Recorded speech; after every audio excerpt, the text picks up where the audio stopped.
Friends, welcome to my channel करबिज recipe and blogs. आज के भिडियोर टाइटल देखे तोमरा बुझतेई पेरेछो आज आमी कोन टपिक निये कथा बोलबो।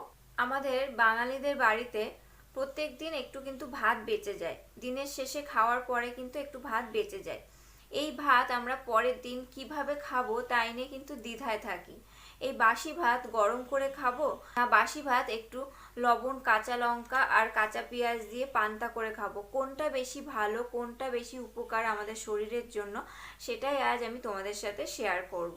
দেখো, বিশেষজ্ঞদের মতে বাসি ভাত কিন্তু পান্তা করে খাওয়াই ভালো, কারণ বাসি ভাত যদি আমরা গরম করে খাই তাহলে সেটা স্বাস্থ্যের পক্ষে কিন্তু একদমই ভালো নয়, কারণ এটা স্বাস্থ্যের খুবই ক্ষতি করে।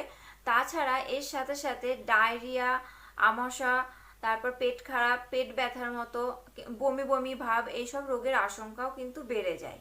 তাই বাসি ভাত কিন্তু গরম করে খাওয়া একদমই উচিত না, এতে কিন্তু ভাতের পুষ্টিগত মান অনেক কমে যায়। পান্তা ভাতের নানা গুণ থাকা সত্ত্বেও এর একটা অসুবিধা আছে, যদি বেশি পরিমাণে পান্তা ভাত খাওয়া হয় তাহলে কিন্তু আমাদের পেটের সমস্যা হতে পারে। তার কারণ প্রায় 90% ক্ষেত্রেই দেখা গেছে যে পান্তা ভাতে কোলিফর্ম সৃষ্টি হয়, যেটা আমাদের পেটের সমস্যা ঘটায়। সো ফ্রেন্ডস, আজকের এই ছোট্ট ইনফরমেটিভ ভিডিওটি কেমন লাগলো তোমাদের কাছে অবশ্যই কমেন্ট করে জানিও। ভালো লাগলে লাইক ও শেয়ার করো। আর এই ধরনের আরও ভিডিও পেতে আমার চ্যানেলটি অবশ্যই সাবস্ক্রাইব করে বেল বাটনটি প্রেস করে দিও নতুন ভিডিওর নোটিফিকেশন পাওয়ার জন্য।